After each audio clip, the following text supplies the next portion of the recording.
What would you call one of your hardest moments in your life? My marriage. Really? Yeah. Oh yeah, 100%. Look, I love this woman like nothing else. Today's a little bit different. We don't have Kirsty on the other side of us. We've got an amazing man, Ash Edelman here. He's born in Australia. He's come from working in the mines. He's been an IFBB pro. Yeah. He's been a stripper. He's been on Britain's Got Talent on the famous stage, and he has also been all around the world living and doing a lot of experiences. He was out in Thailand at a monastery with some monks. Let's get into it, bro. Like, your story, talk to me. Why so much? You've done so much in your life. Good, crazy, bad, up, down, left, right. Talk to me. Tell me about that. The true tipping point was end of 2023. I was living in Brisbane. I had a falling out with my parents at the time. We're very good now. The job I was doing wasn't being paid what we were promised, and I wasn't valued there. And I felt so alone and lost. And I'm like, this isn't it. My dog came into my life at that point in time. He's now passed away, God rest his soul. But the change that came then was like, I sat down and did a breathwork session because I was trying to get my routine into habit. The first time I'd actually tried doing it properly, I was like, oh my God, I feel so calm. If I remember correctly, he was... I'm sorry, I even tell a lie, actually. I tell a lie here. First time I did breathwork was in the back of the van, going between theatre shows. This is an even cooler story than being in a room. No. But again, when people learn to breathe, when people learn to sit with their emotions, people learn to actually hold space, when people learn to look at different perspectives, when people learn these things, the world will change.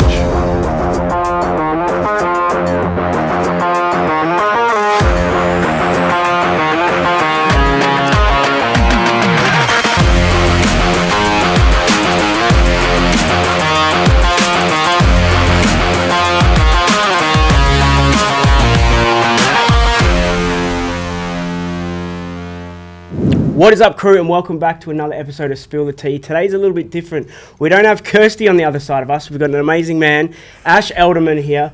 He's born in Australia. He's come from working in the mines. He's been an IFBB pro. Yeah. He's been a stripper. He's been on Britain's Got Talent on the famous stage, and he has also been all around the world living and doing a lot of experiences. He was out in Thailand at a monastery with some monks.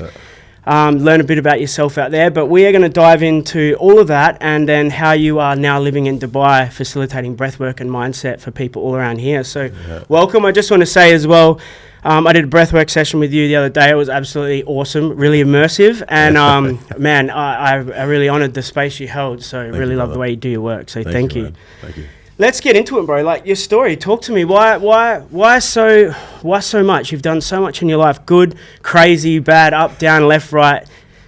Talk to me. Tell me about that. I mean, look, one thing I've always looked at is I've always just done things. I've never really looked at it and gone, oh, cool, that was amazing that I've done it. I've just kind of done things. I think it's an ADHD trait. It's like I actually had to work on that to really start to appreciate the things that I've achieved in life. But I could never sit still. That was it. Like, even at school was never the one for me. I enjoyed the military. I found the military is more like college than anything else. I spent more time drunk and playing rugby. When I left, I worked in the mines. And the mines, I was there for about a year, and I was like, I can't do this. And a friend said, go overseas. So I went traveling. I had the money, so why not go traveling?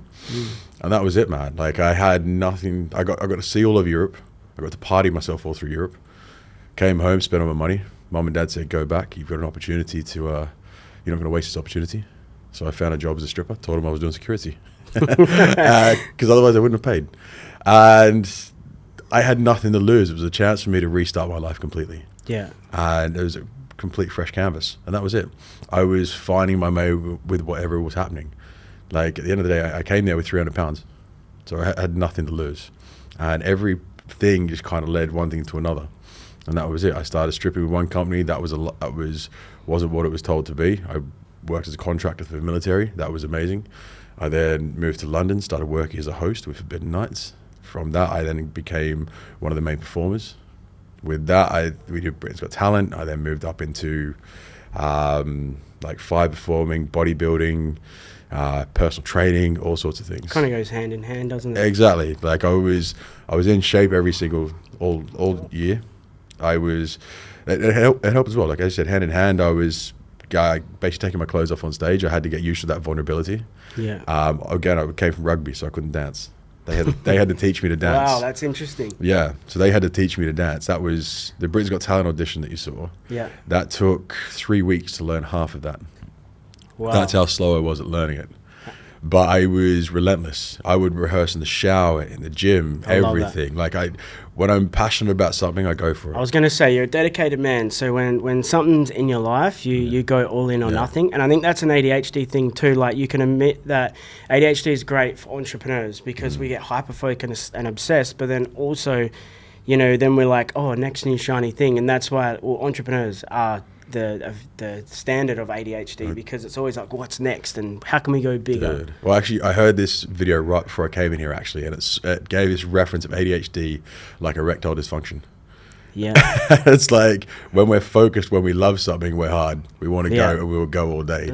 But when something we're not into something, it won't work. When we're not turned on. Exactly. When we're not turned on, it doesn't work. And this is why I talk to so many people about like being, stuck in a 9 to 5. You're soft. You're not hard. You don't have a hard on for fucking life. But people with ADHD minds are more expansive and they wanna learn more and do different things. So 100%. What is like for you? What is when you were in Britain? Like what made you? How did you get onto Britain's Got Talent and become a stripper? Like, was that just because of the lifestyle you were living, or was it a choice? No. So basically, when I first moved to the UK, I joined as a stripper.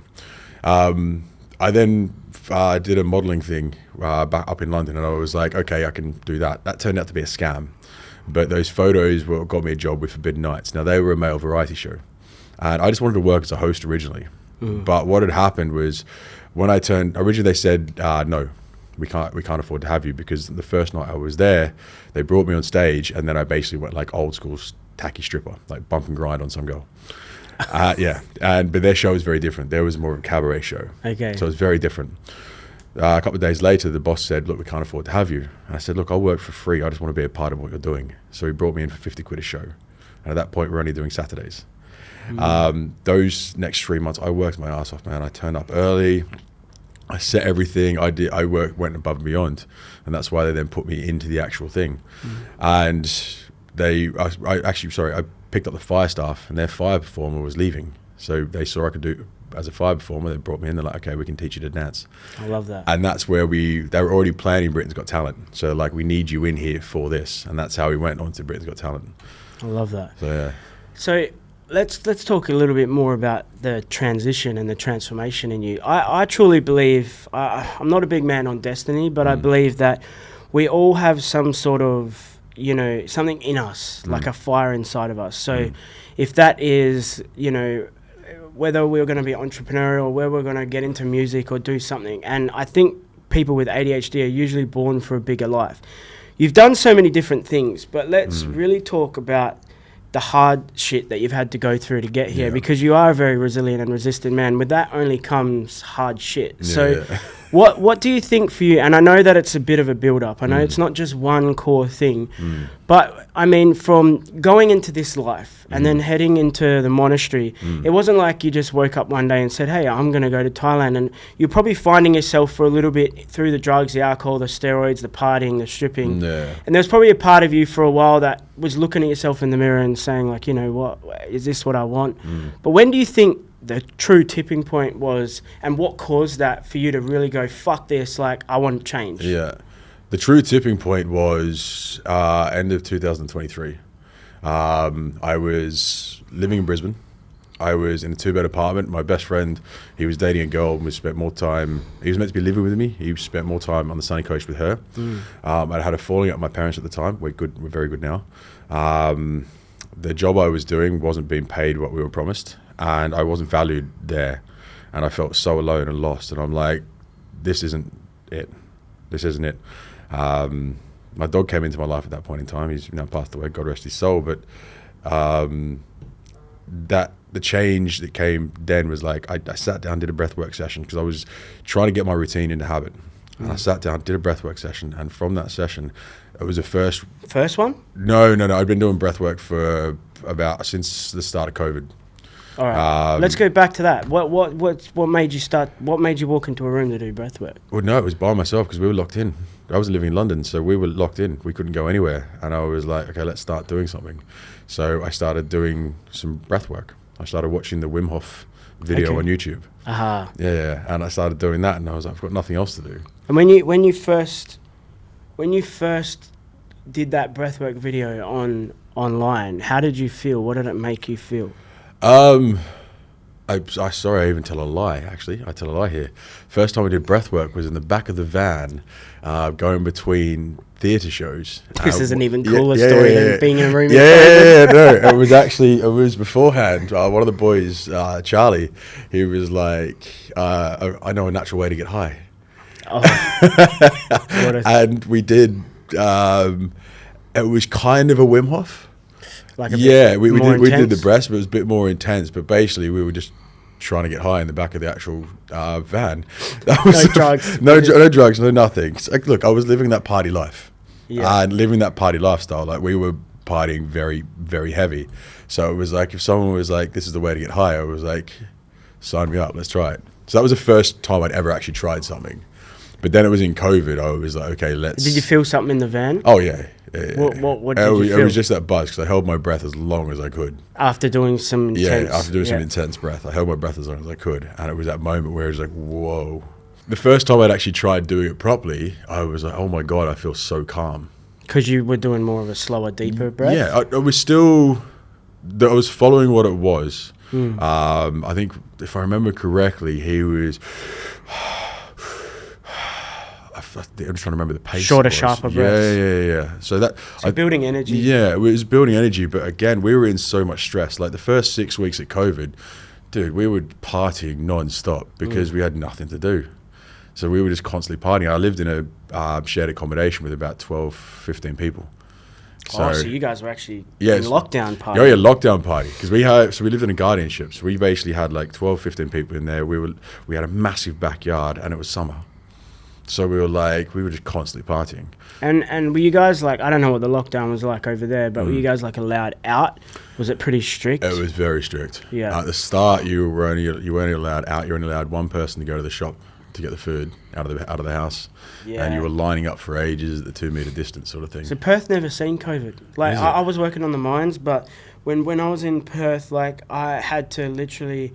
Like, we didn't know anyone with it. Yeah. We're so isolated, away from everything. So as soon as, like, borders and that stopped, it didn't come in. And then it's really funny because I'm not going to go too deep into the COVID thing because I know that's, like, a whole nother episode of controversy. But we, we didn't see it. And then stuff started opening up. And then Melbourne had, like, the worst freaking lockdowns. And I had to ring friends in Melbourne and be like, oh, is it real? Like, I have not met one person who's got it. Yeah. And then I'd see some people saying that they had family members die from it. And I'm like, but, couldn't that have been a cold? Like, I already had underlying health issues. So I was questioning things. Yeah. But when COVID... We had a few sort of lockdowns when the rest of the country did. Yeah. But when everything opened and you could go to the shop with masks on and stuff, that's when we seen COVID. And I remember a few people had it, but there was no lockdowns then. Yeah. So we just got it as if we didn't, do you know what I mean? It was just as normal, which was like for me a bit spinny, because like we never was locked down or anything like that. Yeah, no, we were fully locked in. All I know is that everyone brought toilet paper. So man, the toilet paper thing was ridiculous. Was that over in your as well? It was over there. It was toilet paper. What was funny though is people would take so much toilet paper off the shelves, but you could order a 24-pack off Amazon within a day. Yeah, like it was ridiculous. Because people are sheep. It is, but the thing is, you see in these moments, people's true personalities. In these moments of fear, you see people because it's a primal instinct. The second people are fearful, you see exactly how they're going to act. That's why I like Dubai and Bali, because you got a bidet. Oh, yeah. Mate, that's great. Yeah. I remember saying, this is how much of a powerful manifestor I am. I remember years ago first time I went to Thailand, I'm like, I need a bum gun in my life. And now I live in Dubai, and I'm just like, I manifested a bum gun. This is incredible. It's amazing. It's the best thing in the world. I remember my first experience was Japan. I had like the heated seats, like it sung to me, like you could point where you want it, and the pressure, and it was like warm water. It was amazing, bro. It was like an amazing experience. Life-changing moment.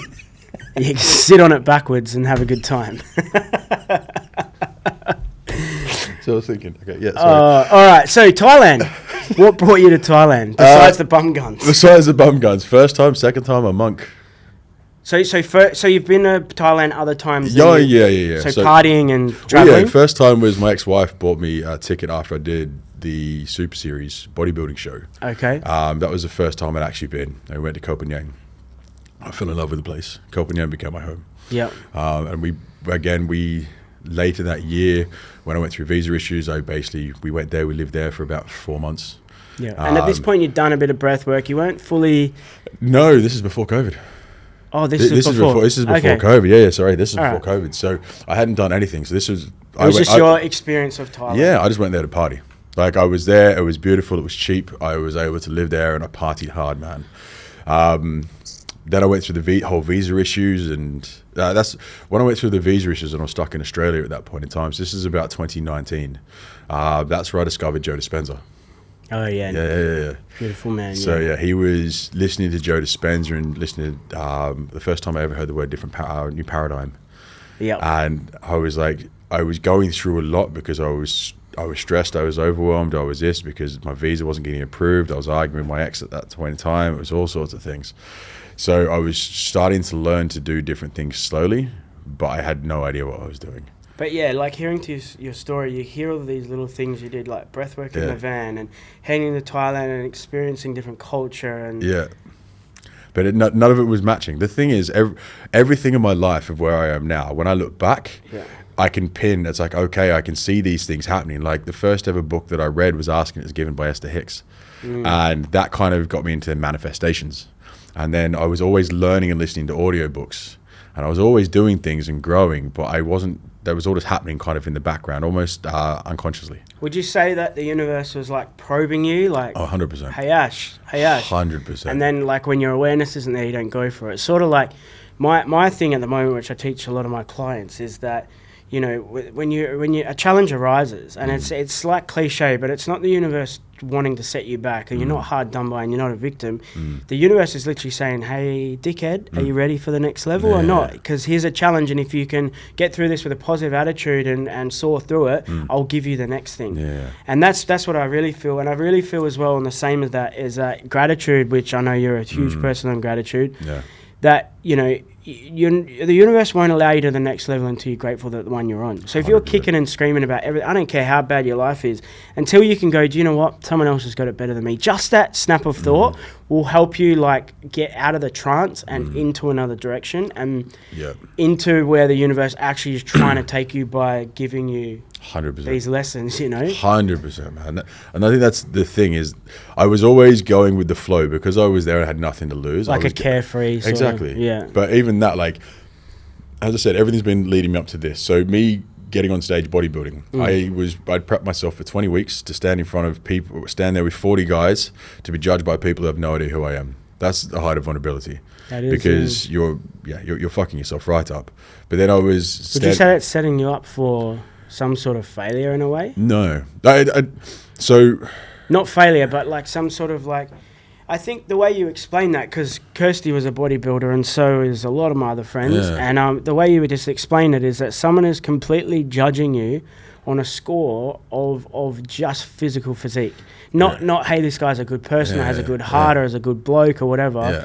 And that's interesting. I've never actually looked at bodybuilding like that. I've just looked at it as like, you work really hard. It's a great sport because you're physically working on your body, and then you go up, and you know it's a good hobby to have.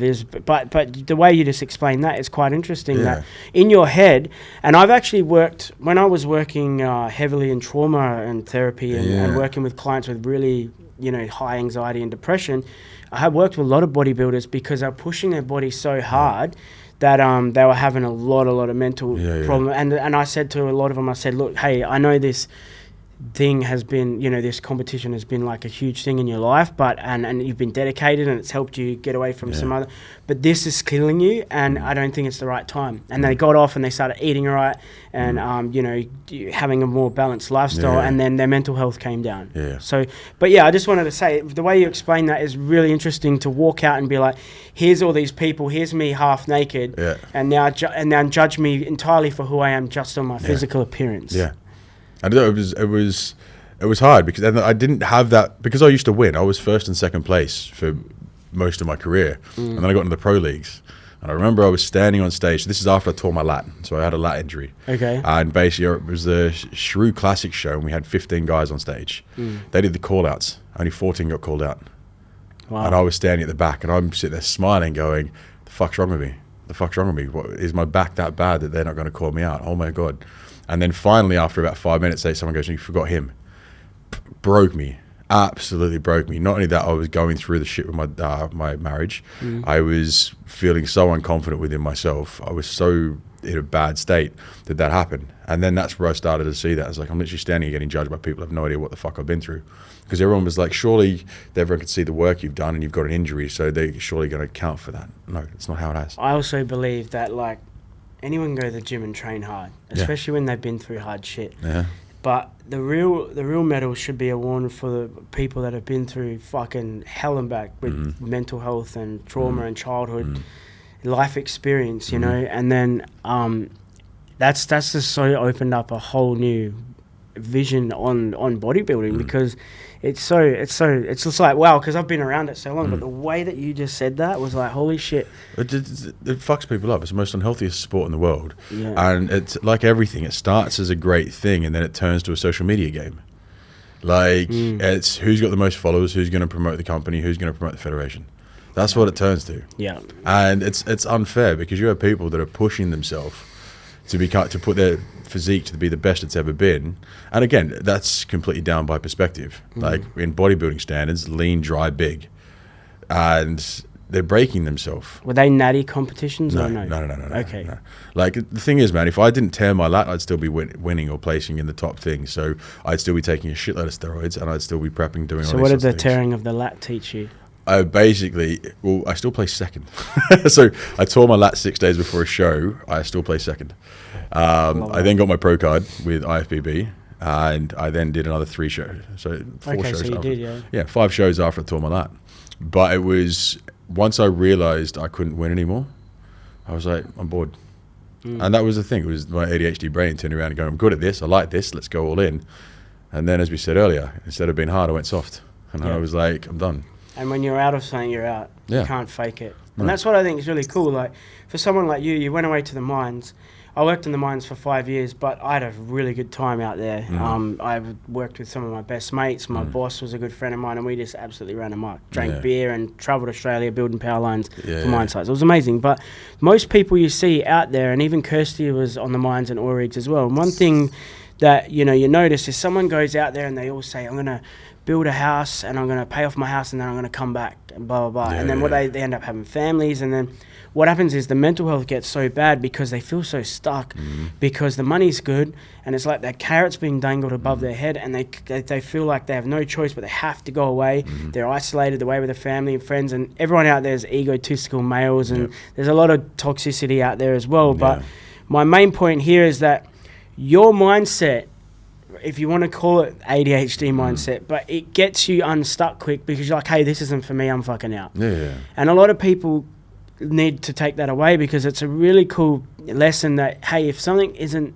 feeling hard for you and turning you on, then don't fucking do it. And quit the mines, or fucking move country, or move city, or start a new business. And that's exactly what we teach. Like, you don't have to live this life like this. Fucking, you get married, you have the job, and then you just do that for the rest of your life, because that's life. So that's a beautiful takeaway. Yeah, no, dude, it's look, I had to get myself used to actually turning around and saying no and setting boundaries for myself. And even leaving bodybuilding was one of the hardest decisions I've had to make, just like leaving my marriage. It was one of the hardest decisions I've had to make. But I remember the first time I remember properly being conscious in this sort of moment was my girlfriend before the marriage. And that moment there, we'd been going through the cycle of getting back together. And there was a moment where I was like, no, I can't do this. And I remember sitting next to her, and she's like, in the moment, I was right there at that moment going, okay, cool, I see you're sad, let's get back together. And that moment there, I was like, no, we're done. So every single time I go through something where I have to make a tough decision, I think at that moment. How differently do you think the world would be if everyone really acted in the way they really felt deep inside, and they actually tapped into that and goes, is this really what I want? I mean, I think it'd be good and bad.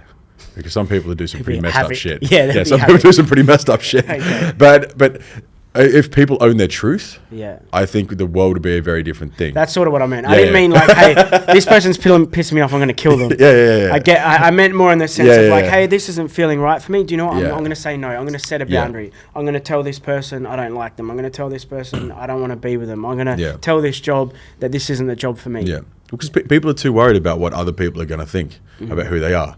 But they're also letting that person then dictate their life. It's like, again, do you. Yeah. Make decisions for you. You know what's right for you. That person doesn't know what's right for you. That person's life, they're living their life. You're not living their life and they're not living yours. So stop making a judgment on your own life compared to what they're potentially going to think. Yeah. And honestly, most people actually respect you a lot more if you're honest. Like, cool. And the people that don't respect you for being honest are the ones that have their own shit they need to work with. Yeah. Well, people pleasers don't want to speak up because they're worried the person won't like them or judge them on that. So they stay in the box of what your parents, friends, family, religion, culture, society wants you to be. Exactly. So then they don't live a life fulfilled, and then they come to their deathbed and they go, fuck, I wish I did more, or I wish I did some other stuff. But you're a man who literally, like, we can all agree listening that on your deathbed you can go, I did everything I wanted to fucking do. 100%. And I didn't care who upset along the way. Like, you know, you're not a bad person, but you're a person who lives within your own integrity and your own means. And it doesn't mean that you don't make mistakes, because we're always in different seasons of our life.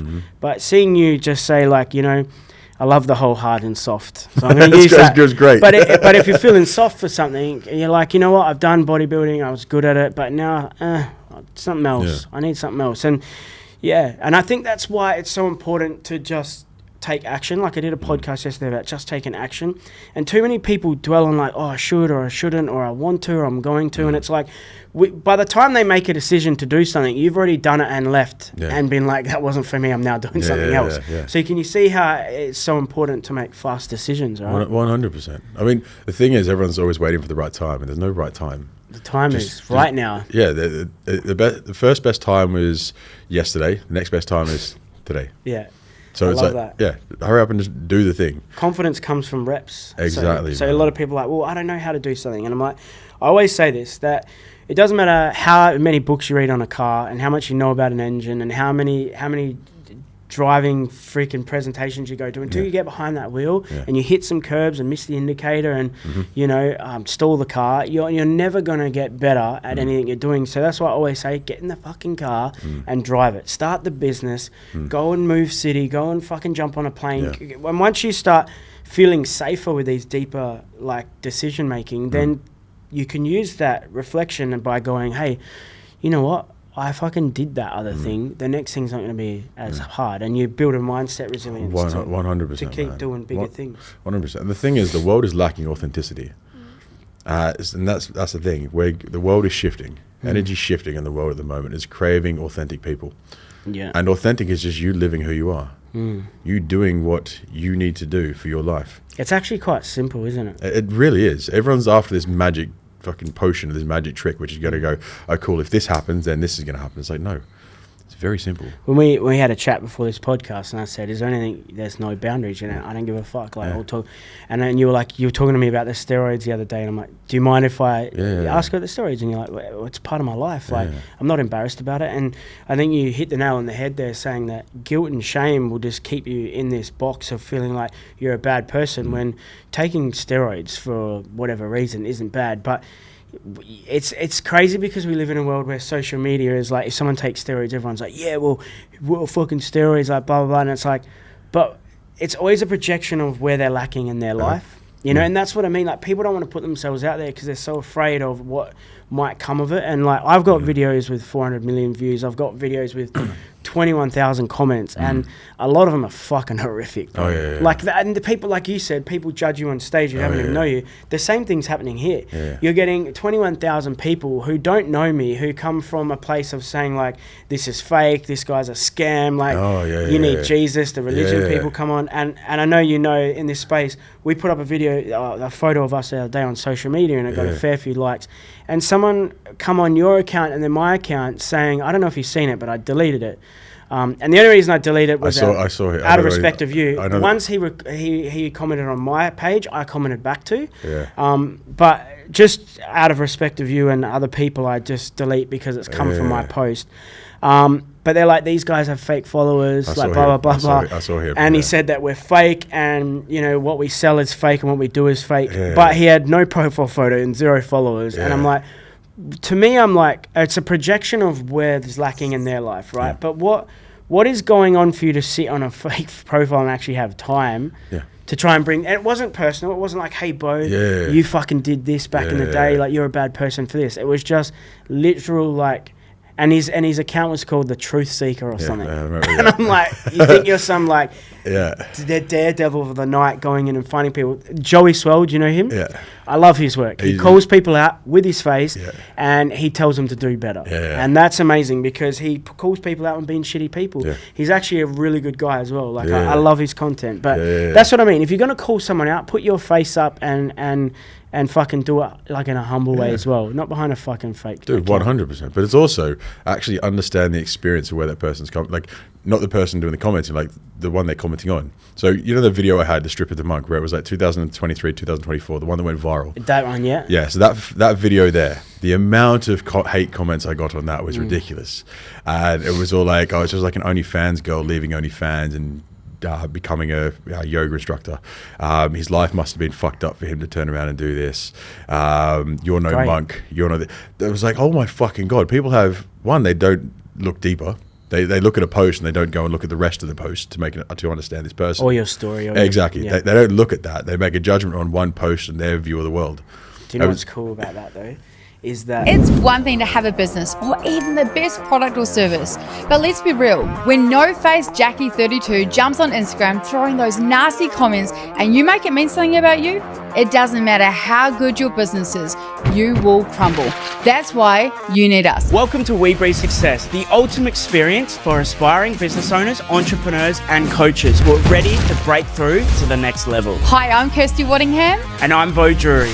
We're not just any mindset business mentorship. We are the world's best when it comes to mindset, breakthrough, and transformation. Our approach combines breakthrough breathwork, powerful mindset techniques, manifestation, and strategic business coaching, setting you up for each week for success and action. If you're truly serious about unlocking explosive growth, you're in the right place.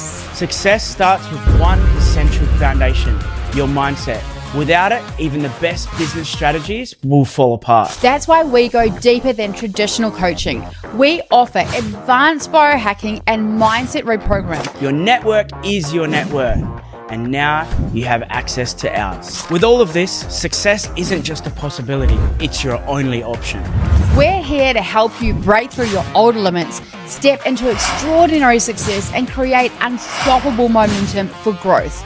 We cover it all: mindset, somatic strategy, community, and connection. So are you ready to be the leader, visionary, and powerhouse that you were meant to be? Click the link below. Let's book a call.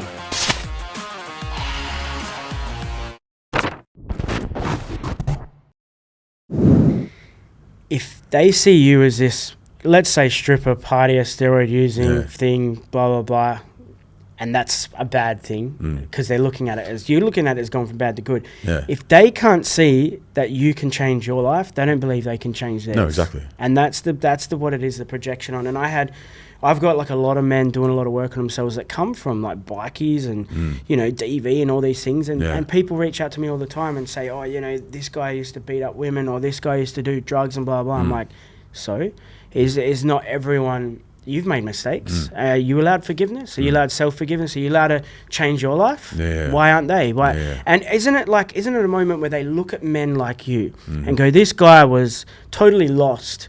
He was stripping. He was obviously all of that validation seeking world comes down to the little boy inside of you of something you were chasing, whether it was ADHD, whether it was something greater. You were trying to find yourself through all that chaos, right?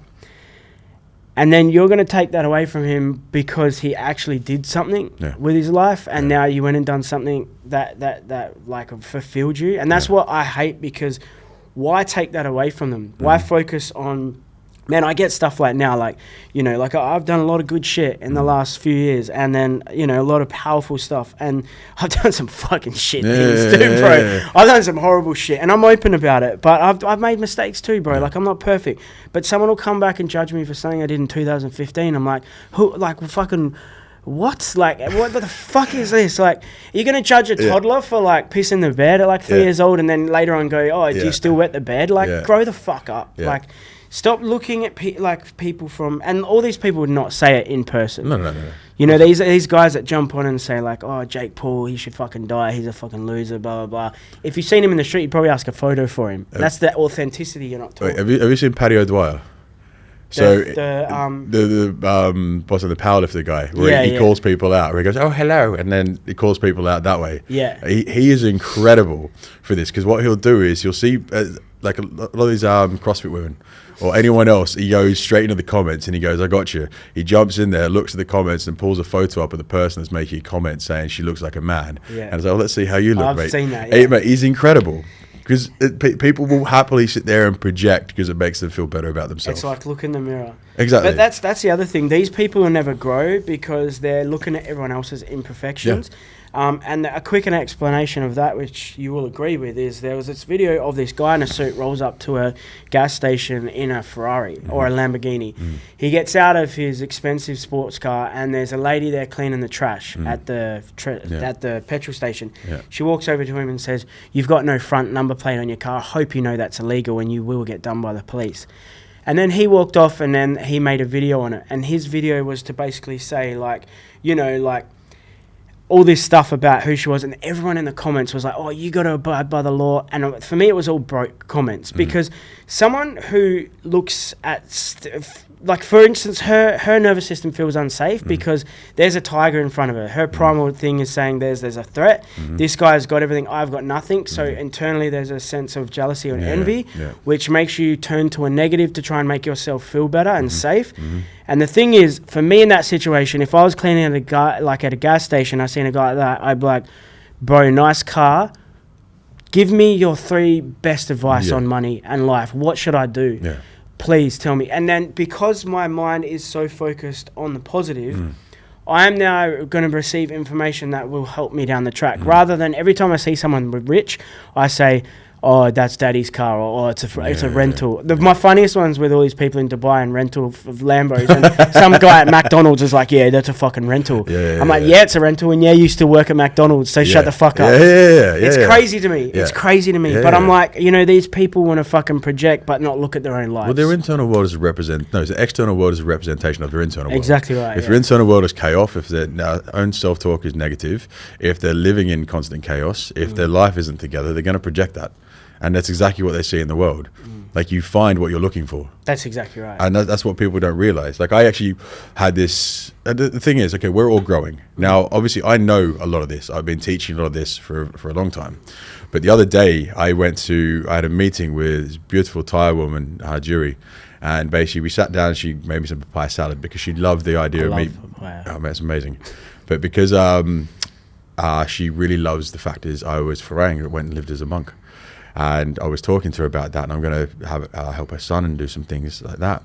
But then she goes, I really want to do a sound healing for you. Wow. And then I want you to go upstairs and do a foot massage and a head massage through certain pressure points. And then I want to do another sound healing for you. Wow. Like, the first sound healing, man, I sat there, I had tears in my eyes, just of gratitude, because I had no idea how this day was going to go. Next, you know, I was only planning to see her for lunch, and I'm there for 4 hours. Yeah. And then at the end of it, we sat down and we went through NLP.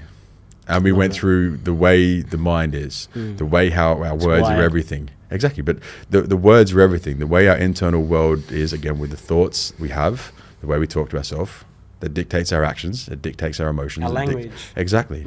So we went through that, and I was just like, she goes, I know you know all this. And I'm like, yeah, I do. But it's that thing of, like, I haven't maybe gone over this myself for quite a while. And it's a nice refresher to have this. Yes. And I've gone, aha. And we're always students of life.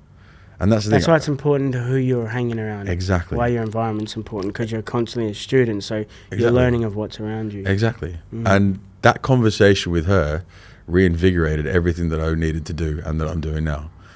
So was that the conversation that took you... No. This was like... Oh, wait, what were you going to say? The conversation that took me to being out in the monastery. No, this conversation happened like 3 days ago. Okay, yeah. So this is what I mean. Like I'm still learning. You're saying it's constant growth. Yeah, constantly growing, and it's rehashing over the things that I know, but I needed it worded in a different way. 100%. And the beautiful thing she was doing, because I've got a little declaration that I say morning and night the second I get out of bed, and the moment I get out of bed, and the moment before I go to bed. A little bit like a mantra. Yeah. So it's a declaration to myself, and I read it to her, and there were certain words, not, no, other few things in there, and she go, stop, delete, out, go. And I was like, what? And she goes, reframe it now, remove that word, delete doesn't exist. Yeah. And I was like, oh, okay. And I was like, I didn't actually think of that, because in the declaration it reads everything positive. That's right. But as a solo word, it still carries a negative energy to go with it. So I rewrote the entire thing without that, and oh my god, it is so much more powerful. That's right. Are you saying like sort of like, you know, instead of saying I won't be sad, you would write I'll only be happy or something like that? No, is that kind of what you mean? It was so it was as the first one. It is, I am no longer waiting for abundance or freedom. I'm living as a man who already holds it all, because I do. Just that one word, no.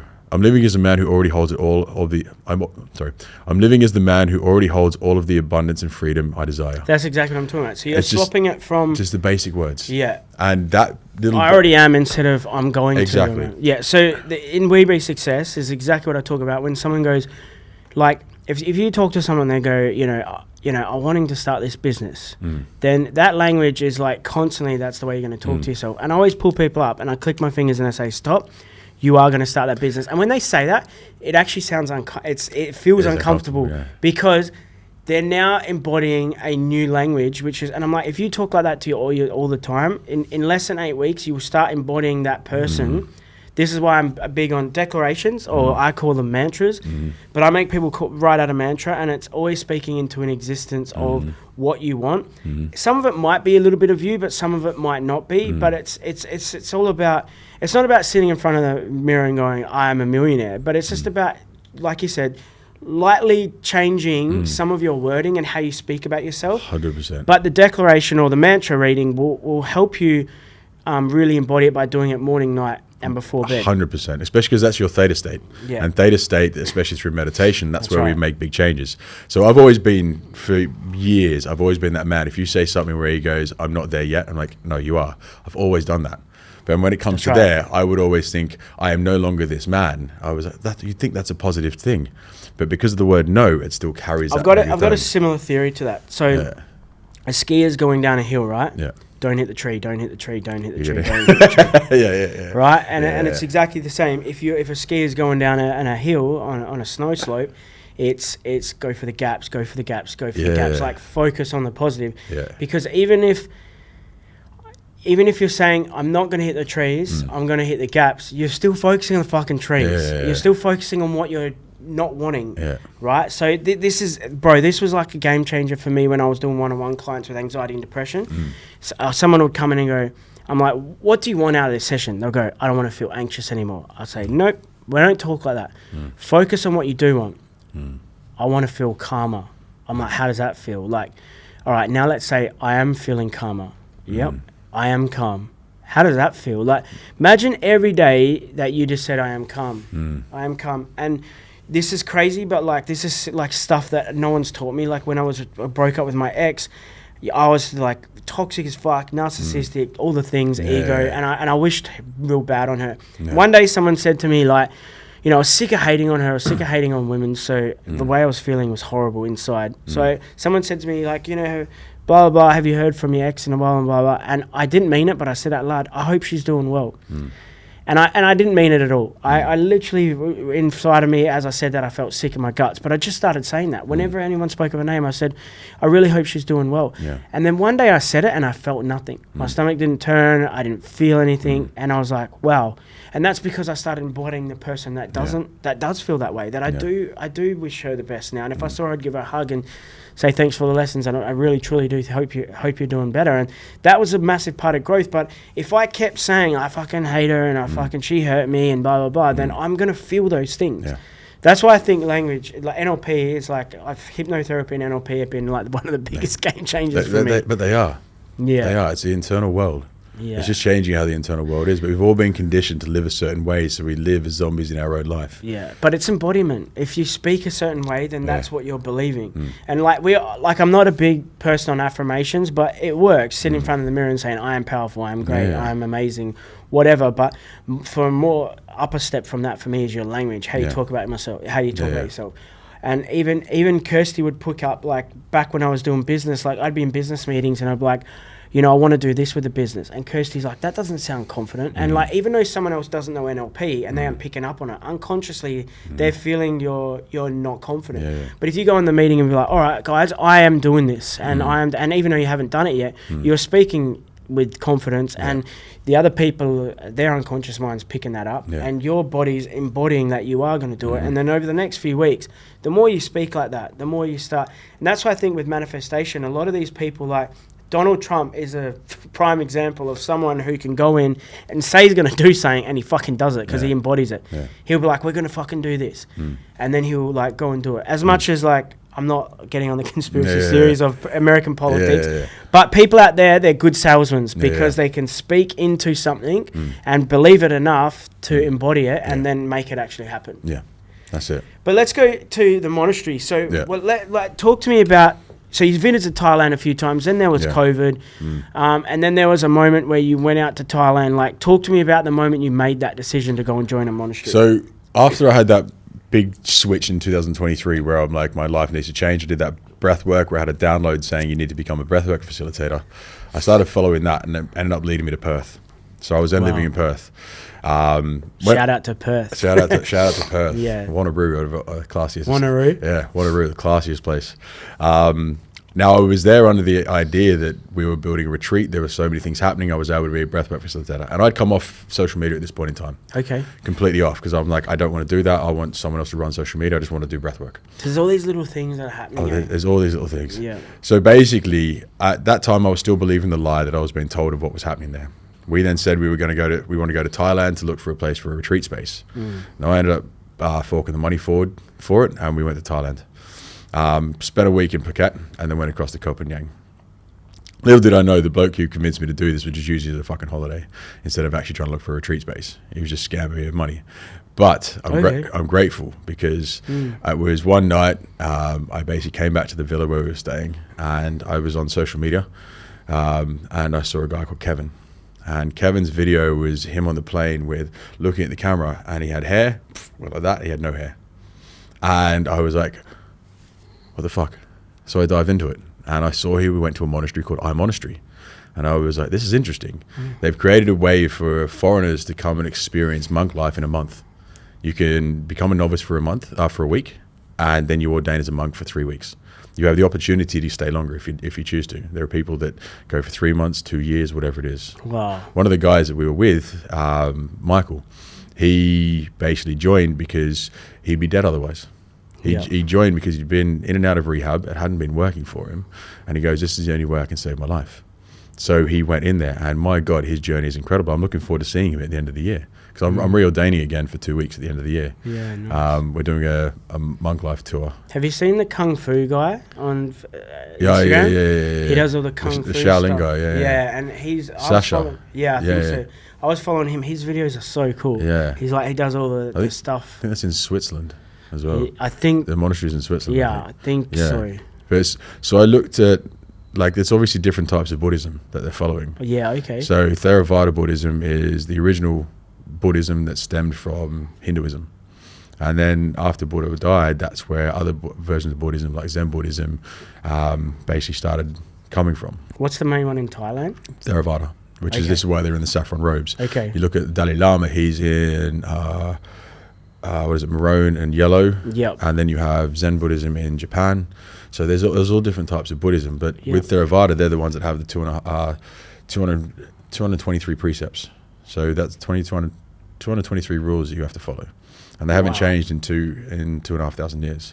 For me, like, my calling wasn't to stay there. I had some very deep experiences when I was there. Like, I had my awakening when I was there. Yeah. I found a very deep level within myself that's beautiful, and there was when I got the download to come to Dubai. Really? Yeah. It was the last week that I was there, and I just had this download. Same thing as when it told me to become a breathwork facilitator. It was like, you need to go to Dubai. So I was like, okay, how do I do that? Ended up, when I left the monastery, I got a phone call saying the house I was living in Monastery I had to be out of because basically they were getting done for fraud. So I feel like you cross all these amazing people, but you also have this thing inside of you that, like with the stuff we were recently talking about, but you're always crossing paths with people that are really trying to do fucking shit things too. They are, but the beautiful thing is, out of all of this shit things that are happening, there's beautiful people and beautiful opportunities that are happening around it. Now, and that's a choice, right? Exactly. To see. But it's a choice to see, but also these people that I've been having these experiences are the same experience, different face. Same lesson, different face. My ex-wife, the person that I had that brought me over to Perth, going through the situation with the same guy, and then when I came here. Things were different, same lesson, different face to learn. But again, I had to become aware of that to be able to grow through that, to be able to move through that. So it was like, and every time it was growing, the time was getting shorter, and I was understanding and recognizing it quicker. But there was also more beautiful things that were happening to it. And again, since I've come to Dubai, I've followed my intuition, and you've seen what's happened since I've been here. I'm very grateful for everything that has happened and is continuing to happen, and will be taking off very soon. So I'm very grateful for everything, and it's all because I'm following my intuition and trusting my own self. Of course. So. And with like, obviously, a man like you, I look at you and I'm like, there's obviously been some hard stuff you've been through. And I want to get a little personal here. Like, talk to me about what, for you, like, what would you call one of your hardest moments in your life where it was a fucking challenge to get through? And I want to hear what really helped you through that in that time of your life. Will help you get past that. My marriage. Really? Yes. Oh yeah, 100%. Look, I love this woman like nothing else. Yeah. I gave everything to that, but I started to lose myself in there. This is where I started to notice patterns within myself because I wasn't standing up for myself. I was losing who I was. Like, look, it takes two people to make a marriage fail, 100%. But there were the lessons that I was properly learning. That I wasn't noticing at this point in time. When I made the call to split, I then found an apartment. I lived in Wembley. I had there for 6 months to try to make the marriage work. That point in time is when I had this experience in the bodybuilding stage where I didn't get called out. I was going through a pretty heavy state of depression. I was smoking a lot of weed. I was smoking a lot of vape as well. I was in a very hard place. I moved back in for 2 days, then left because I was like, it's not going to work. And that's when I started the journey by myself. The thing is I had no one to help me. I got diagnosed with ADHD, so I had an ADHD coach, but he is as incredible as a coach he is, he's got his own problems. So it wasn't able to help me. So I was doing everything by myself. I was having to get used to not being okay. I was having to get used to sitting with my own emotions and feelings. I'd get ready for work and I'd go, cool, today's going to be a good day. I'd stand up, I'd walk past my bed, I'd fall there, I'd stay there for 2 days. I'd lie in bed playing PlayStation, watching movies, crying, doing all these sorts of things, feeling the emotion that I had to feel. But instead of trying to push it away, I'd feel it. I'd own it, because the sooner I decided to own the feeling and stay with it, the less control it had over me over time. It's like with anxiety. I used to be this got me very anxious, but I'd always try to push the anxiety away. I wouldn't sit with the anxiety. Or mask it with some pleasure or something. Exactly. Right? So I sat there with it. And the more you sit there with the anxiety, the less hold it has over you. I've got a cool metaphor for that, and it's that a lot of people are trying to run away from a storm, constantly running away from the storm. But if you sit and let the storm pass and get wet and get rained on and feel the weather, after it goes, then you can enjoy the sunshine. And too many people, and this is why it's really cool to hear you as a man talk about crying and talking about feeling your feelings and sitting in it. And obviously playing PlayStation and smoking weed is like literally one of the two of the escapism at its finest. But you're well aware of, and I think a lot of men that are listening are like, well, I play PlayStation a lot. Is there something wrong with me? Not necessarily, but it might give you something to think about. Is there something there that you're trying to mask? Try and sit with yourself for an hour. At the moment, I'm making all my clients in WeBe Success sit for 1 hour a week. Nothing. Not in a float tank, not fucking with music playing, not laying down, sitting with yourself with no sound, No fucking nothing entertaining you. Sit at the wall and just see what comes up. Most Yeah. of the shit that you need to feel will come up, and most of the stuff that you're chasing will come to you. Yeah. And the thing is, we live in a world now where it's like just pick up and scroll, or fucking drugs, alcohol, sex, shopping, whatever we need to do to not feel Yeah. inside. And one of the main things is that men don't want to feel their emotions. No, because they've been told not to. Yup. And the thing is, when I've had a lot of videos of men crying on my socials, right? And you get all the egotistical, like, you know, this is fucking ruining men and blah blah blah. And I say, you know what, this is weak, whatever. And I'm saying, you know what's weak? When one of my friends' kids have to grow up without a dad because he's taking his fucking life. What's weak is having a man bash his woman or physically, mentally, financially abuse his woman because his little boy inside of him is not seen, not heard. You know what's weak is seeing a man fucking drink and use drugs to fucking try and mask and just keep it together just enough to get by in life. And I don't care like how big and burly you think you are and how much you can fight, but you're still a human being with a nervous system and a brain 100%. that's built to fucking feel emotions and built for survival. And the thing is, men are primarily hunters and protectors, so we have a point in our life to hunt and protect for our families, for ourselves, provide. But what sort of man is doing that when he's so emotionally fucked up that he can't do any of these things? So for me, I'm like, all right, their job is to be the oak tree and the rock for their partner and for their family. But to be that, they also need to regulate. They also need to let go of emotions. And like, yeah, cool, the gym's cool and all that sort of stuff. But, you know, sitting in it and just feeling some stuff, because modern day stress, all right, back in the day, cavemen, we didn't have the stresses of being a man back then. We just were. We just got up and we just were natural as possible. And now with everything and all the stigma and the judgment, what I see is like men like you doing the work. I think it gives permission for other men to go like, well, fucking, I don't want to feel like that. Yeah. And you're talking about that deep state of depression, deep state of anxiety.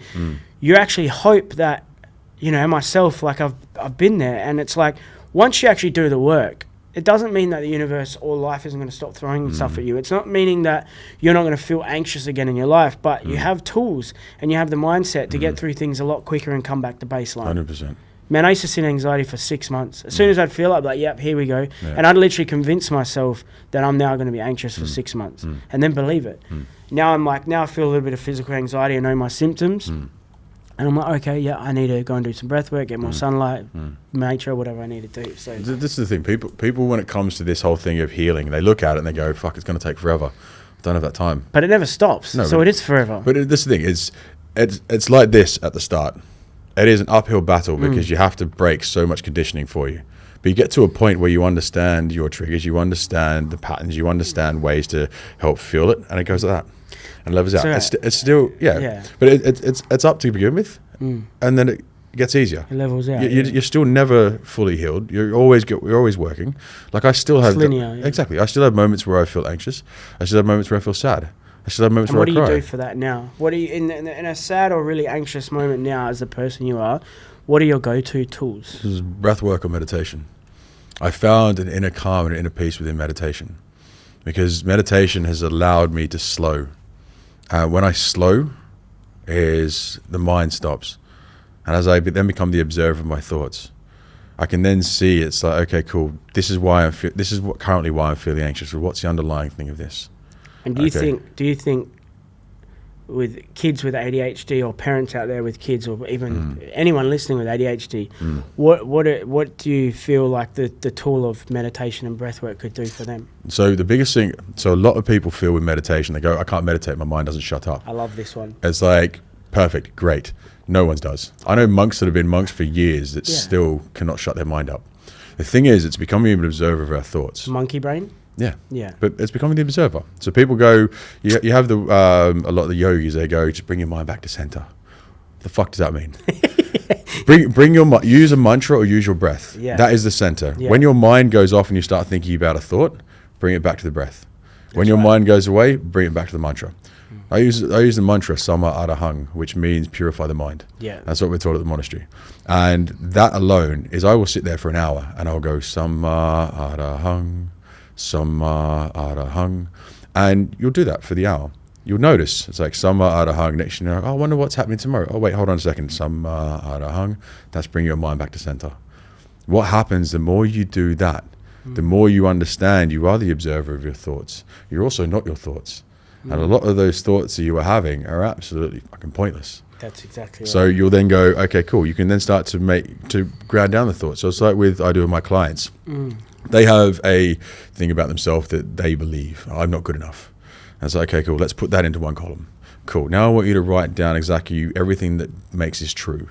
And they'll write these things that makes it true. But 9 times out of 10, those things are usually absolutes.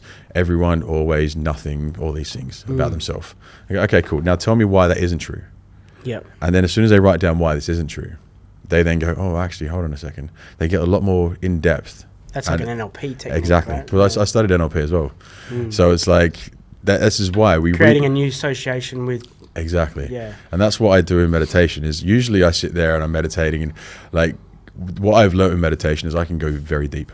Yeah. Which is beautiful. I get to the point, I know my stages of where I'm going, and that my goal is to go as deep as I can, because it is an inner peace and inner calm. But at those times where I need to meditate on something, I will then step back, and that's where I'll be the observer of the thoughts to go, okay, cool. Why do I believe this thing not to be true? How do I work? What is underneath that? Why is this happening? And I'll use the 7 levels of why. I'll ask something. The 7 pillars. Yeah. I'll go, why? Okay, well, why is that? And then why is that? And then why is that? And then why is that? Just keep asking. Exactly. And you get to the root cause of it, and you realize the point of it is like, oh, I was actually a conditioning that I'd been given by someone to believe, which was their view of the world, and that got put onto me. That's right. Or it's an idea that I've picked up at some point, which absolutely makes no sense. 9 times out of 10, all of these problems, these issues that we have now, have come from our inner child that using as a protection when we were younger. Yep, everything's learned. Exactly. We don't come into this world fearful, anxious, worried. We come in here with joy, curiosity, and excitement. We like if we see something as a baby, then we're going to put it in our mouth or we're going to touch it. Then we're taught as we get older to be anxious, to be worried. We see our parents worried, pissed off, upset. We see what's on the news. We've got 2 real fears, you know that? Go on. Heights and loud noises. They're the only real 2 fears that we're born with. Yeah. Heights and loud noises. Everything else is learned from experience or told. You watch a movie, someone gets eaten by a crocodile. Okay, now I've got a fear for crocodiles. Yeah. Right? Or the PowerPoint. But have you seen Bad Boys, the movie? Yeah. You know the Woosa. Yeah. Woosa. When he's really fucking anger management, Goose Frubber. Yes. Good, Adam Sandler. Goose Frubber. Yeah. But similar stuff, right? It's funny because it's relatable, but it's true. Like we always talk about, like it's cool to be aware of your emotions. All right, I know I'm being angry right now. Yeah. But if they don't have something to go to, one of mine is count back from 5, which is a pattern interrupter. 5, 4, 3, 2, 1. Say it out loud. Take a deep breath. And then, an emotion only lasts 90 seconds. So we know that. And the thought is what continues the emotion to stay. So if your mind is cycling on one thing, I'm not good enough, I'm not good enough, I'm not good enough. And the emotion that is connected to that, or, whatever it may be, that is the only reason why the emotion is going to last longer. So if you can control your thoughts, there's a book, You Can Change Your Life by Louise Hayes. And one of the quotes in that book is, a thought is just a thought, and a thought can be changed. And then the thought's linked to your emotions. Emotions can be changed. And that's the thing, like, when you don't know these things, like, people don't realize they need a coach until they have a coach, and then they go, fuck. And then the more I learn that I don't know. So, if you learn something about an engine in a car, you go, fuck, I never knew that the engine worked like this. And then you realize how much other shit you wouldn't know about. So when I learned hypnotherapy and NLP, I didn't know what I was going to get out of it. The fact that I was crying in fetal position about some shit that I had no idea about, why I do things and why I talk the way I do, made me realize a lot more about myself and how much, I needed to work on me. So every time I do work on myself, I realize that I need to work on something else. But back to what you were talking about with the tools, it's like, would you say, what was the mantra you used through that with the monk? Samma Adahang. Samma Adahang? Yes, So is that a tool that you use through the day? If you're having a bad day, would you sit in that? Yeah. And like take a breath? Yeah. So usually what I tell clients is, if we're trying to break a pattern, we're trying to break a habit, there's always a conscious thought when you're about to do that thing. Yes. You always go, I probably shouldn't do that. That's a conscious thought. That's right, yeah. It's that moment there where you remember to take a breath, and then you have a state change. So I always get everyone to take a deep breath. Change. Even then you can feel it, can't you? Exactly, because as soon as you do that, a lot of people, if you're like this, if you're shot, everything's up here, your face is scrunched, you feel tense. The second you relax everything, it's hard to feel pissed off. The mind relaxes. Exactly. I think you said it before, the 7 whys. Yeah. One thing I do on what I did on stage while I was touring Australia was always say, get curious. Yeah. So my thing is, you can't be angry and curious at the same time. You can't be pissed off and curious at the same time. You cannot be anxious. Like, ask yourself, why am I curious? What could I do to not be curious? Yeah. What have I done this week that could make me anxious? Yeah. What could I do to not be anxious? Why would I be anxious? Yeah. And then once you start rattling off all these things, you start to get all this conscious awareness, and then you come back to the anxiety and you're like, oh, it's not even there anymore. Yeah. Or you can understand it, and then you've now got a bunch of things. Should I take a deep breath? What if I did take a deep breath? How do I take a deep breath? How many seconds should I breathe in? Yeah. For? Do you know what I mean? Yep. It's just constantly just get curious as much as write it all down, whatever you need to do, and get it off your head and out of your... Well, this is why the most work I do with people is down-regulating the nervous system, because we're all living in a state of anxiety. We're all living in a state of fight or flight. Sympathetic. Exactly. So this is why I get people to down-regulate the nervous system, because a lot of people are trying to create change from here. It's like, you're not going to solve a problem with the same energy that the problem's at. So the second you down-regulate the nervous system, you come from a place of calm, you come with a whole new different load of ideas. Because here is resistance. That's right. Here is surrender. That's right. So the sooner you live in surrender, which is what I do in my life. My life is surrender. Let go of the ego though, right? Exactly. But it's not even, it's let go of the ego. As soon as you do that, you clear the path, and you allow what the universe, God, Allah, whoever is your higher power of choice, as soon as you turn around and put yourself into surrender, everything comes towards you. 100%. The ideas, the ways to move through a situation, the different perspectives, everything comes to you. But it won't come from a state of stress. Yeah, it comes from this. So that's why I teach everyone. When you force things. So why isn't this taught in school? Because they can't control us in school. They want to control us from this. We're taught a certain way to live. We're never taught to breathe. That's right. One of my clients is a teacher. She's a teacher. So I've been doing breathwork with her for a very long time. I've got one guy in Australia that he's a teacher and he does breathwork with his students. Exactly. But I guaranteed if you try and put it into the curriculum, they'd knock it back. No, of course not. Of course not. Because it doesn't teach people to be slaves. Yeah. This is modern day slavery. We're literally focused to make sure we're doing these certain ways of living. But again, when people learn to breathe, when people learn to sit with their emotions, when people learn to be polite, when people learn to actually hold space, when people learn to look at different perspectives, when people learn these things, the world will change. But the thing is, everyone wants to achieve everything yesterday.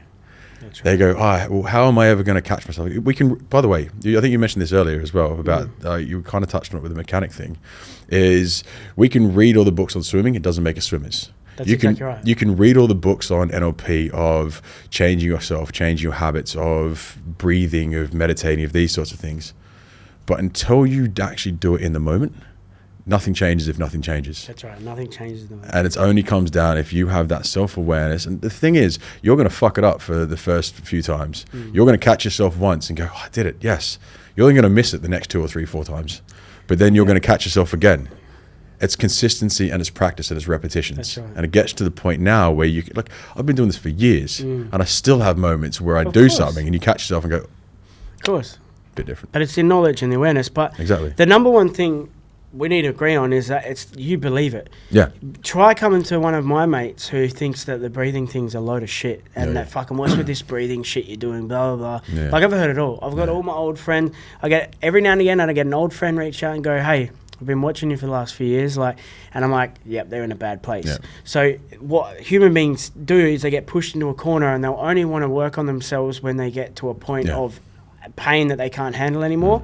My partner Kirsty didn't believe in breathwork. It took me 12 months to get her to do breathwork, and that was because it was either fucking suicide or fucking breathe. Yeah. And she had to forget I was her partner, drop her ego, and let me guide her through a breathwork. And then she opened her eyes and said, "You need to quit the mines and fucking do this."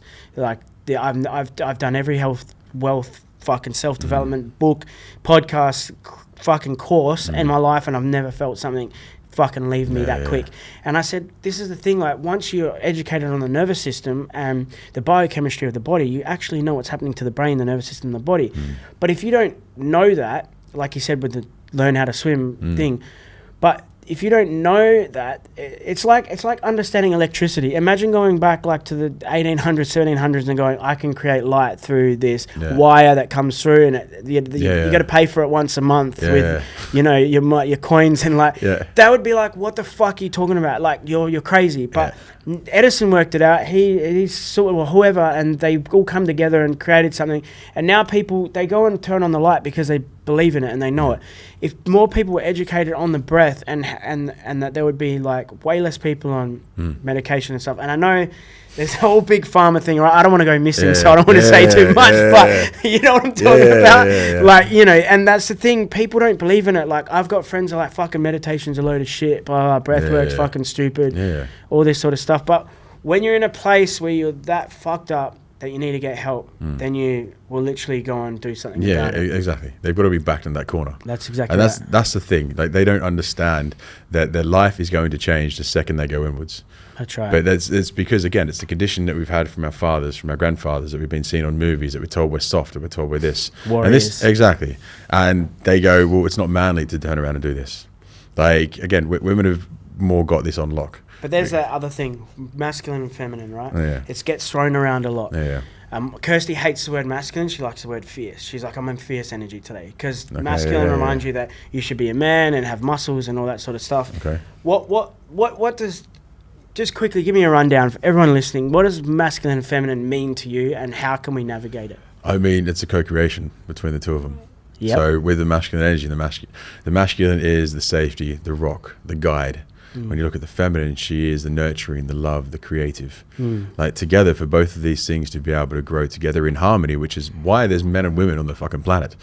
Like, everything in the universe is love. Everything is meant to grow. Look at nature. Nature's always growing, trees are always growing, things are always growing. Men and women, if we're going to grow and we're going to evolve, we have to work together in harmony. Nature is harmony. This is why we need to be harmony as well. This is why I feel like the women that I'm working in business with, I'm working with two women.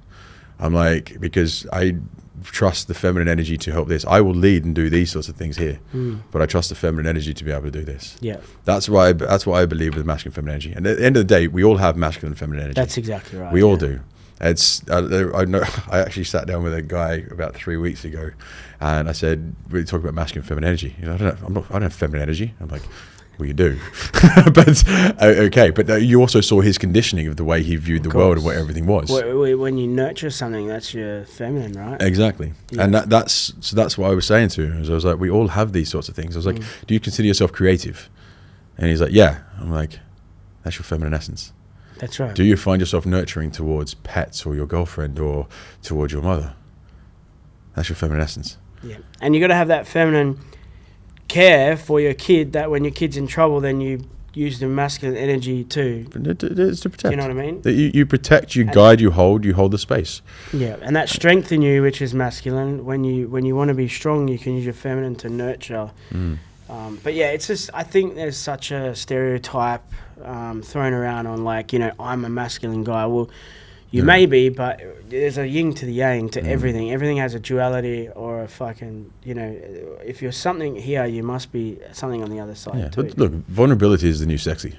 Yeah. Like, but vulnerability to me is true strength. It is. To me, when I see like a big tough guy that's bottling all his emotions up, I'm like, that's actually weak. You're actually scared of being vulnerable. Yeah. So then in that sense, that's actually a man that gets on stage and cries in front of everyone and talks about his horrible story. That to me is strong. 100%. I'm like, holy fuck, bro! Like you know, you had me tearing up. Like, what the fuck did you do there? And I was like, fuck, I can't believe you went through that. And that's like with this whole trauma thing. When I was in the trauma space, to go on to, like, I'd have people come in and share stories with me that have never shared in their life. Like, I've heard trauma that you didn't even believe, like, we're in movies, you know what I mean? And I would sit down with this person, and they were so used to their trauma being not a trump card, but, you know, a reason for someone to feel sorry for them. And, you know, when someone would tell me their biggest trauma, like, I would start laughing, and I'd be like, give me a high five, and they were so confused. And they're like, what the fuck is going on? And I'm like, but I'm going to give you a new association to that story. I want to show you that there is strength in that story and that you're going to give other people hope with sharing what the fucked up things you went through. Because their whole life, whenever they've ever opened up, someone's gone, I'm so sorry you went through that. Oh my God, give me a hug. That for them, cements and concrete that is wrong and bad, and fucking they should feel guilt and shame around that. Yeah. So I'm like, I fucking hate that shit. I'm like, if you've been through something fucked up, talk about it, shout it from the rooftops, be proud of it, and show people that that's how you got through it. You know, 100%. So and that's the thing. The strength that people have in that. The funny thing is, we spend so long worried what people think about us, so we hide away from it. But like you said, the true strength comes in the fact that you can stand up in front of those people and go, "This shit I went through." Because the thing is, we all go through the exact same emotions. We all have the same emotions, just different severity, situation, experiences. That's right. So people will relate to you. Your story, the fact you stood up and you told your story, that person is going to turn around and go, "Thank you so much for saying that. I've been battling through the same thing, and I've always thought no one's ever understood me. I understand you. I feel you. I see you." Yeah. And that's the thing. We all just want to be seen, heard, and understood. Like, the more people can turn around and completely open up and own where they are in their fucking life and go, "This is where I've been through. This is what I've done." Stop becoming a victim to their story and go, "This is what I've been through. I've learned from this and I've grown stronger from this." You become the light for so many other people around the world. The more people that start doing this, the more the world is going to change. Yeah. I don't care what anyone says. I don't think anyone wants to be felt sorry for. No. It's like someone being in a wheelchair and everyone's like, "Oh my God," like, he doesn't want that. He doesn't want you to feel sorry for him. He wants to be treated like a normal person. There are people that do want to feel sorry because that's where they find their power. That's exactly what I said to you before we started this. Yeah. They put their trauma, their mental health, anxiety up on a shelf, and they go, you can't treat me like this. I have anxiety. Yeah. Sort of like, you can't do this to me. I've got depression. And then they own it so much that they feel safe and comfortable in their chaos or in their symptoms or in their labels, right? So they label themselves. So I agree on that as well. But that's the thing, like, once you feel okay not being that, and you feel safe in being strong and being seen, because a strong person or a masculine person can be very seen and heard, and some people don't want that, so they'd rather be scared and feminine and weak or vulnerable in another way, so they can get people to like feel sorry for them. Maybe, like, for instance, if someone who's homeless, maybe by sitting in that vulnerability, people will give them money, which will help them live. But yet that also is the reason why you're stuck in that situation, because you're so used to people helping. And that's why I feel like some parents, they condone shitty behavior because they're like, "You're my son and I love you." No, tell your son that he's fucked up and he's doing, and that's not right. And be like, "That's not what we fucking do around here." That masculine energy could be like, where the feminine nurturing energy would be like, "Oh, it's okay, you made a mistake, like, don't worry about it." They're going to keep doing the same shit. Yeah. So that's what I wanted to say on that. It's funny. I heard there's an audiobook I'm listening to at the moment, which is incredible, and she basically talks about these people that live through these stories of going, "I'll never find a good man," or "I'll never get the job that I want," and it's like, really? So wait, you're saying all the good men have died in the world and there is no one left whatsoever? That person, your friend that found the good man, he's the last living one. Yeah. Or the person goes, "I'll never get this job because I'll never earn enough money." It's like, really? So all jobs have been taken. But what are they going to manifest or embody if that's the way they're talking? Exactly. But that's the thing, that people live... That's what they believe. Yeah, that's what they believe. Yeah. But it's then getting them to reframe that. Now, I bet if a good man or a good job came into their life, they would self-sabotage it because 100%. They're not good. They feel I'm not good enough for it, and that's the thing of it. Like the fucked up thing, and the I can't remember the word I was going to use, but either way, the fucked up thing to all this is people won't change until they're ready to change. That's the thing. We can literally preach this to people day in and day out and go, "Do breath work, do this. These are your patterns. These are the things that need to be broken." We can do all of this. But until they're ready to go through it and to accept it, that change needs to happen, they won't change. Okay. How many times you had your friends turn around and go, "Oh, break up with that girl. It's not good for you." Yeah, of course. You get a year down the track and you go, "Oh, you guys were right all along." You weren't ready to see that at that point in time. We had to learn our lesson. Sometimes I got to touch the stove a few times, bro. I'm the exact thing. Do you know human design? Yeah. So I'm a 1-3 generator, and with me, I'm the secret, truth, and knowledge, but I'm also the fuck it and find out kind of person. Yeah. You can tell me don't do this, but I've still got to do it. That's right. I'm the same. Yeah. Well, bro, it's been an honor. But before we jump off, man, I want to hear about. So you're living in Dubai now. I want to hear exactly what you're doing in Dubai. Yeah. And how people can find you and what your vision is for like the next 12 months here. So we're starting a brand called Immersive. Yep. Immersive Collective, and basically Immersive Collective is anything that can be immersive. Breathwork, floating breathwork, meditation, floating meditation, yoga, somatic movement. ecstatic dance, anything that can be classed as immersive. That's what we're creating and we're bringing here. Cool. We've got a few venues already lined up, which is all good, and we're finalizing agreements with them, which is incredible. Myself, I'm building my coaching, but where my biggest thing is speaking on stage. So I've got a few events where I'm going to be speaking on stages. Beautiful. I've got retreats that I'm going to be working on in Thailand and Costa Rica. So there's a lot of things happening, but eventually we will have immersive events. We'll be doing stuff like you. Yeah, Hosting events where, like, my ultimate goal is traveling the world, transforming lives through the power of words and breath. Love it. And that will come together through immersive. I love the wording. Yeah. So I'm very grateful for that. And if you want to follow me, we've got immersive.collective. So immersive with no E at the end. Okay. And then you've got me at consciously_Ash. Okay. On Instagram. On Facebook, Instagram. all the things. I've only on Instagram. I need to do the others. Facebook and TikTok are important these days. I know. That's the thing. I don't have the attention span. That's the one thing I'm working through. You need to get a team, bro, so you can sit back and do what you need. I know, yeah. It's all about buying back your time. I know. That's the business side of things. I know. That's what I'm getting there with. Anyway, bro, it's been an honor. You're doing some amazing work. Really appreciate you. Man. Thanks, guys, for another episode of Spill the Tea. Ash Edelman, everyone. Thank you so much. Go check him out. His amazing work. If you got anything out of this podcast, give it a share, give it a like. Go show Ash some love, and we'll see you on the next one. Big love. Yes. Let's go. Bro, that was sick. Awesome, bro.